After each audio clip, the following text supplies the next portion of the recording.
Welcome back to Outdoors with Larry Ray on ESPN 790 AM. Brought to you proudly by the Tennessee Wildlife and Resources Agency. Hey, good Saturday morning. Welcome back to Outdoors with Larry Ray. I had a lot of fun on today's show. We are having a lot of fun as we spotlight last Saturday's 21st annual Legends of the Outdoors Hall of Fame banquet in Springfield, Missouri, and rolling out some really great guests on today's show. And we're going to take the final guest on this show, and then we're going to have a little switch gears for the final segment. But I wanted to save this guy in the show because not only was he honored last Saturday, which is a great deal to come into the Legends of the Outdoor Hall of Fame, but he's got one more special event as far as we know. I mean, I don't know if he's got something else coming up on him or anything like that, but he's going in the Arkansas Game and Fish Hall of Fame on Saturday night there in Little Rock, and that's our good friend Jim Ronquest. Good morning, Jim. Good morning, Larry. Thanks for having me, and thanks for all the kind words. Well, good to have you on the show, and Cooksey can verify most of these, I'm sure, but we'll let it go at that. Let's talk about last Saturday first, Jim, because I know I was at the same church for 37 years, and it was hard to move to a different church. You were at the same place for over 2 decades, and now your official title, as far as I'm concerned, is VP Development Hunter Trading Company, but you can't get that on the shirt, but we know that is Drake Waterfowl. So that had to be a special time for you to be on stage last Saturday. Describe your feelings for us. I don't know how to describe them. I really don't. That's a great question. Because, once that all sunk in, it was a whole lot like when I won a world championship duck calling contest. When I received the honor a couple years ago, 2019 Ducks Unlimited Conservation Communicator of the Year. Things like that. Duck calling contest is something you're trying. This deal, somebody somewhere said, "Hey, this fella right here, we're going to pin this on him." Yeah. And I really didn't know how to react to that. I mean, I'm serious when I said, "Man, they've got me confused with somebody else on this deal." Yeah. The first thing I thought, I said, "Man, I've still got I still got some road to get You're down." not dead yet. Okay. Yeah. But then I thought, well, my buddy Cooksey got in there last year, so I'm about the same age, so that ain't it. So I really don't know, other than it's an extremely humbling and an honoring experience for sure. Well, I don't know if you know this or not, but I was the first Ducks Unlimited Outdoor Communicator of the Year myself in New Orleans. No way. Still got my plaque, which was a duck, wood carved duck, in my office, and so that's a tremendous honor that I always recognize. But to be in the Hall of Fame and truly back to back speaks volume for Jim and what you have meant. And Cooksey, you could explain this a lot better than anything. What Jim's meant to the waterfowl industry, Bill. Yeah, I mean, and first of all, Jim, I hate I couldn't be there, but I was there several years ago, when you won that world championship. So yeah, that's right. It's some good times over the years. But, Jimbo, you to the average duck hunter out there, whether it's the television show, the interviews and all you've done over the years, or just your calling and your influence on calls and calling, even with the world championship, that's not what people think of. You are Jim Ronquest, duck hunter. Yeah. Who, everyone from, a 12-year-old kind of starting out on his own to, a 55-year-old man like me. We want to do what Jim Ronquest is doing because it seems to work. Yeah. Yeah. Well, I appreciate that. I think more than anything, I've just been lucky. And I'd a whole lot rather be lucky as good. Yes. So, yeah. But I appreciate that, Bill. Thank you.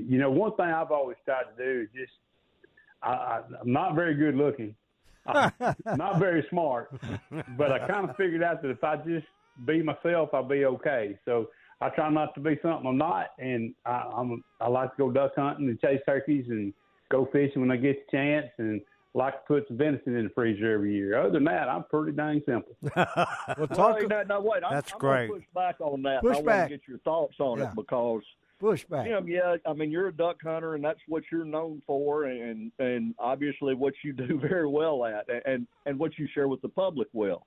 But you've gotten so involved in conservation. Yeah. I mean, you mentioned DU Communicator of the Year. Yeah. I mean, you speak to people, you push conservation. You're at the forefront of that stuff, in regards to how the public perceives it. And that's a huge thing. How did that come about? And did you mean for it to happen, or was it just organic? Yeah. I certainly didn't mean for it to happen. I was fortunate to grow up in a very outdoors family. Hunting, fishing, shooting was what my family did, like all y'all. Yeah. And I always had my dad was big on the idea. He liked to hunt, liked to fish. We always had the idea that if you don't take care of the ground, don't take care of the land and the resources that God provides for us to enjoy, it won't be there for us in the long run. That's right. And I've always kind of tried to adhere to that. And now that I've been involved in the outdoor industry and I get to hunt a lot around a lot of people, and you see some of the things that are changing, and gotten to be buddies with several biologists, conservation is a big thing. And I'm a firm believer in the wise use of our natural resources. Yes. But if we don't take care of them, they're not going to be here for us, whether it's your vocation or your avocation, whatever that is.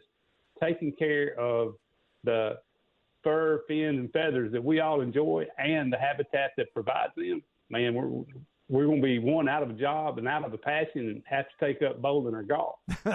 No.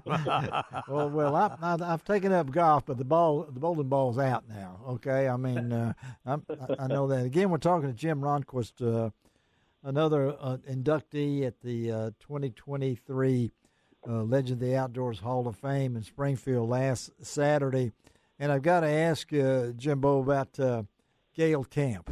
We've asked everybody about her performance and about the memory that we'll all take from that 98-year-old lady blowing that duck call, and not just blowing it. All right, now we got a champion here, a world champ. We got a judge on with us, Cooksey. How would you rate that performance last Saturday? Well, it shows that she is a past women's world champion and that she is a very talented duck caller. At 98, you can still tell. She may have lost a little you think so? gas over time. Yeah. But I can tell you from her first lick that this person knows how to blow a duck call. Male or female, 98 or 18. Yeah.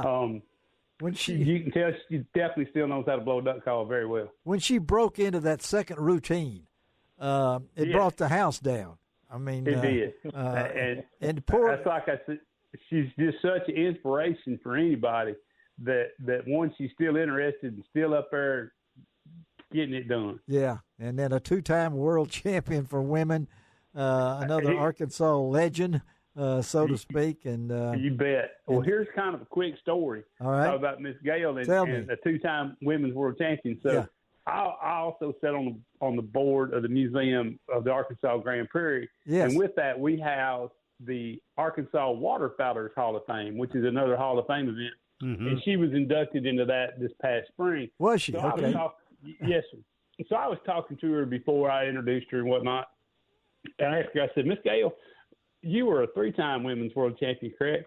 She said, no, son, only 2. Said, I felt bad about going back a third. There just wasn't nobody else in that. Oh, that's great. Well, you go, girl.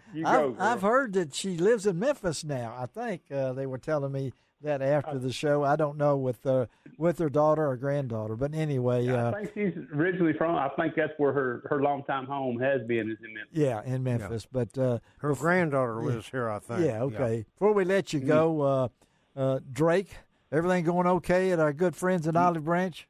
Yes, sir. Everything's great at Drake Waterfowl. We got some cool stuff coming for fall 23. If you're looking for a new pair of waders, please go check out our new zip front wader for fall 23. Yes. Got brand new boots on it. They're really a nice piece of gear. And it's a zip front. Okay. Wow. Hey, yes, us crappie fishermen that like to here we wade go. in the spring, yeah, we're not. that might be a good deal. We're not getting into that with the crappie, but anyway. Wait a minute. Hey, Jim doesn't care why you buy them. No, Jim doesn't care right. what he buys. And before we let you go again, a Saturday night, that's going to be a special thing for you tonight at the State House Convention Center. Congratulations. Congratulations, man. I know you're going in with some names that I know from the past. That's for sure, particularly Brenda and Larry Potterfield, those folks like that. Going to be a humbling night for you, I'm assuring you. Yes, sir. I'm honored to get that opportunity, and two of the more important events like that, to be invited to be a participant and to be there. I just really don't know how to act. I just want to thank whoever mentioned my name. Well, just act right. Okay, just act right, and we'll stay in touch. Okay, buddy? Miss Larry, I appreciate it. All right, man. Tell everybody Drake hello, and I need to come see y'all pretty soon, okay? Just holler, man. Come see us. I got my zipper stuck here, so I need to come see you, all right? We can fix it. All right. Thank you, Jimbo. Have a great weekend, and congratulations, and I hope everything goes all right Saturday night. All right, buddy. All right. Thank you. Thank you. All right, let's take a break on Outdoors with Larry Ray. Wrap this baby up. We're going to take a break from the legend of the outdoors. We're heading to God's country. I'm sorry, guys. We're going to Hot Springs. Coming right back on Outdoors with Larry Ray.